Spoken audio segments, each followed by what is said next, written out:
গঙ্গা দূষণ রোধ ও পর্যটন ঢেলে সাজাতে চন্দননগরে নতুন সরকারের পরিকল্পনা।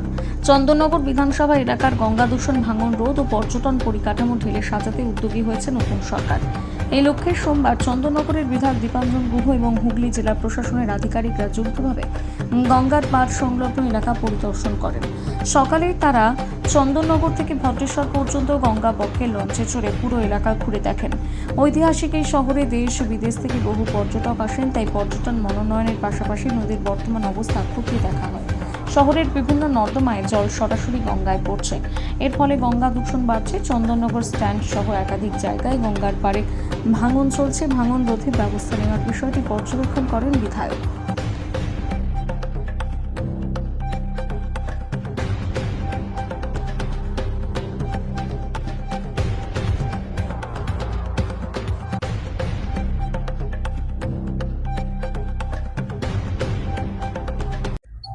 প্রধানমন্ত্রী নরেন্দ্র মোদীজির মার্গদর্শনে পশ্চিমবাংলায় যে নতুন সরকার হয়েছে মাননীয় মুখ্যমন্ত্রী শুভেন্দু অধিকারী মহোদয়ের নেতৃত্বে, এই সরকার একটাই বিষয় বোঝে, সেটা হচ্ছে ডেভেলপমেন্ট, বিকাশ।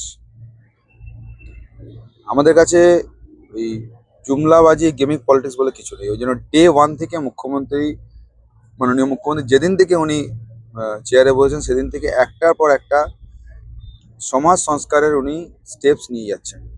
এবং আমি খুবই আন্তরিকভাবে আমি ওনাকে শ্রদ্ধাপূর্ণ নমস্কার জানাই যে এত তাড়াতাড়ি এত বোল্ড ডিসিশন উনি নিচ্ছেন পশ্চিমবাংলাকে এগিয়ে নিয়ে যাওয়ার জন্য। কেন বুলেটের গতিতে পশ্চিমবাংলাকে পিছিয়ে নেওয়া হয়েছে, আর উনি আজকে রকেটের গতিতে নিয়ে যাওয়ার চেষ্টা করছেন।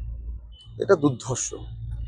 তারই অনুপ্রেরণায় আজকে আমরা গঙ্গায়, চন্দননগর ঐতিহাসিক শহর, স্বাধীনতা সংগ্রামীদের শহর, সংস্কৃতির শহর, কিন্তু তার গঙ্গার বক্ষে, গঙ্গার কিনারাতে যেভাবে মাটি চুরি হয়েছে, যেভাবে ঘাটগুলোর কোনো সংস্কার হয়নি, বহু মানুষ স্নান করতে গিয়ে দুর্ঘটনা ঘটছে।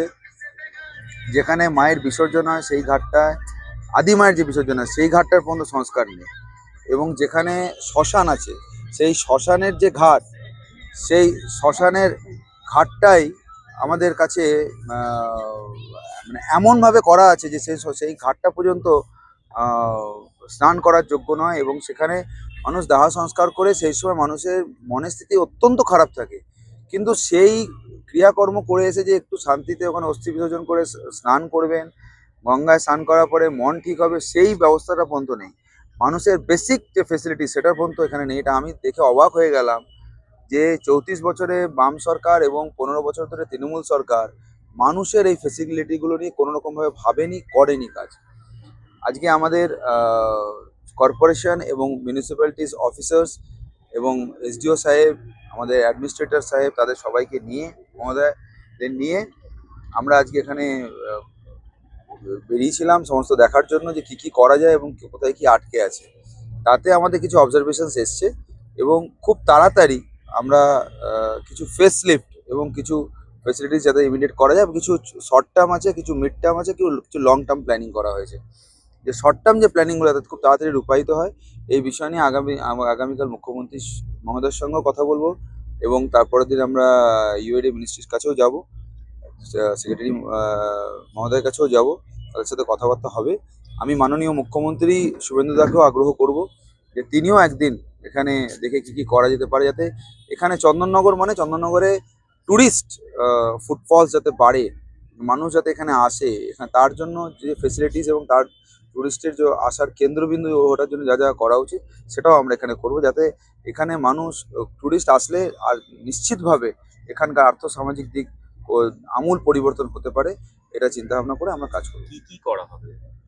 অনেক কিছু বলেছি, ঘাট আছে, ভাঙন আছে, গঙ্গার দূষণ আছে, তারপরে আমাদের গঙ্গাবক্ষে টুরিস্ট অ্যাট্রাক্ট করার জন্য আমাদের এখানে লাইটের, যেহেতু চন্দননগর মনে হচ্ছে আলোর শহর, তাদের কাছেও আমি, লাইটিং অ্যাসোসিয়েশনের কাছেও আমি আগ্রহ রাখবো যে তারা বিশেষভাবে কি ভাবতে পারেন যাতে এখানে আমরা কিছু করতে পারি, তাদের সেই লাইট অ্যান্ড সাউন্ড শো হতে পারে, লাইটিং এর কিছু কাজ এখানে হতে পারে কিনা, যাতে দেখে বোট সার্ভিস চালু করতে পারি কিনা, যাতে এখানে মানুষ সারাদিন ধরে কিছু ক্রুজ সার্ভিস করা যায়। অনেক রকম পরিকল্পনা চলছে, সবকিছু তো এখনই বলা যাবে না।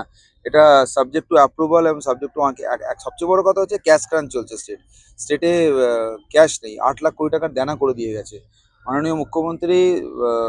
মানে 24 ঘন্টার মতন পুরো কাজ করছেন, এরকম ভাবে উনি পরিশ্রম করছেন পুরো স্টেটটাকে তুলে আনার জন্য। সেই জন্য একটা বড় ক্যাশ ক্রাঞ্চ আছে, সেটাও একটা চিন্তা ভাবনা করতে হবে। কিন্তু খুব তাড়াতাড়ি পরিবর্তন আমাদের চোখে আসবে, এটা নিশ্চিত আমাদের বিশ্বাস। যে স্টেজ আসে তার পরিদর্শন করলাম। সেখানে একটু ইস্যু আছে কি যে কিছু কিছু টুরিস্ট ঘাট আছে, রিলিজিয়াস ঘাট আছে, প্লাস তার সঙ্গেই কিছু ক্রিমেশন ঘাট আছে।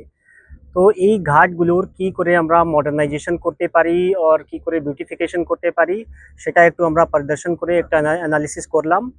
তার সঙ্গেই ঘাটের মাঝে যে এমব্যাঙ্কমেন্ট আছে তার প্রোটেকশন কি করে আমরা করতে পারবো সেটা আমরা চিন্তা ভাবনা করলাম। সঙ্গে সঙ্গেই এমব্যাঙ্কমেন্টে या ঘাটগুলোতে কি এটা ভালো করে পরিষ্কার থাকে, কেউ নোংরা ফেলতে পারে না, তো সেটা আমরা একটু কি ভালনারেবল স্পটস আছে সেটা আমরা দেখলাম। তো কর্পোরেশন পক্ষ থেকে এই যে কিছু মেজার নেবার আছে সেটা আমরা অ্যানালিসিস করে তারপরে এটাকে গ্রাউন্ডে নামাবো।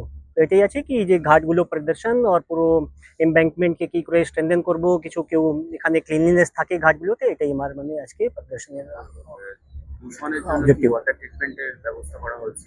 ওয়াটার ট্রিটমেন্ট তো এখানে যে আমরা দেখলাম কি কিছু মানে দুটো মেন আছে। তো এইরকম তো কিছু নোংরা জল তো আমরা দেখতে পারিনি, কিন্তু যদি একটা আমার টিম আছে, ড্রেনেজ টিম আছে, নোট করেছে, সেটা আমরা ডিপার্টমেন্টকে জানিয়ে দেবো যদি এইরকম কিছু আছে। বাট এইরকম কিছু বেশি মানে কিছু আছে ছোট মোটো, কিন্তু বেশি ড্রেনেজ মানে এরকম তো আমরা দেখতে পারিনি, কিন্তু যদি আছে তো সেটা আমরা ডিপার্টমেন্টকে জানিয়ে দেবো। রাইট।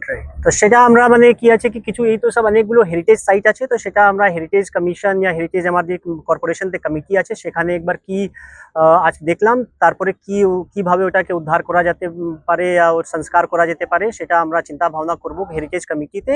তারপরে উপরে হেরিটেজ কমিশনকে উপরে ডিপার্টমেন্টকে জানিয়ে কি করে ওর মানে ঠিক করা যেতে পারে, বিউটিফাই রেনোভেট কি করা যেতে পারে সেটা আমরা সিদ্ধান্ত নেব। জেলা প্রশাসনকে আদরণীয় অনারেবল ডিএম স্যারকেও জানিয়ে দেবো কি আমরা মানে এরকম পরিস্থিতিতে আছে তো কি সিদ্ধান্ত নেওয়া যাবে। একাধিক ঘাটগুলোতে দুর্ঘটনা ঘটে, তার জন্য কোনো ব্যবস্থা হয়েছে? এটা আমি আজকে ইরিগেশনের অ্যাসিস্ট্যান্ট ইঞ্জিনিয়ার আছেন, ওনাকে বলা হয়েছে কি যেখানে ঘাটগুলো আছে সেখানে একটু চেন দিয়ে দিতে হবে। তো সেটা আমরা তাড়াতাড়ি ওটা এই সিদ্ধান্তকে ইমপ্লিমেন্ট করে দেবো কি চেনগুলো দেওয়া যায়, সো দ্যাট এই ড্রাউনিং ইনসিডেন্ট হতে পারে না। স্ট্যান্ডের যে রাস্তা স্ট্যান্ডটা কাটা, সেটা কিরকম ধর বিদেশি পর্যটকরা বহু আসেন, টুরিস্টরা আসেন, ফরেনাররা আসেন, তাদের জন্য বা তাদের কথা চিন্তা ভাবনা করে এটা বলছেন? রাইট একদম। ওই তো মানে ওখানে যে ঘাট মডার্নাইজেশন হবে আর অ্যামিনিটিস বাড়ানো যাবে, তো নিশ্চয়ই টুরিস্ট অ্যাট্রাক্ট হবে আর টুরিস্ট ফুটফল বাড়বে। বাকি ওই যে পুরো স্ট্যান্ড রোডের অনারেবল এমএলএ সাহেব কিছু সাজেশন দিয়েছেন কি করে আমরা বিউটিফিকেশন করতে পারবো, তো সেটা একটু প্ল্যানিং হয়েছে। পরশু দিন হতে পারে কি ইউডিএম এর ডিপার্টমেন্টে এমএলএ সাহেব যাচ্ছেন, তো সেখানে উনি প্রপোজাল গুলোকে প্লেস করবেন। আর মৎস্য চাষের যে জায়গাটা আছে, যে যারা মৎস্যজীবী আছে তাদের অনেক জায়গায় মানে দখল করে আছেন, তারা অনেক জায়গায়। ও সেটা ওটা পলিটিক্যাল অ্যান্সার্স আমি এমএলএ সাহেব করে দিয়ে দেবেন।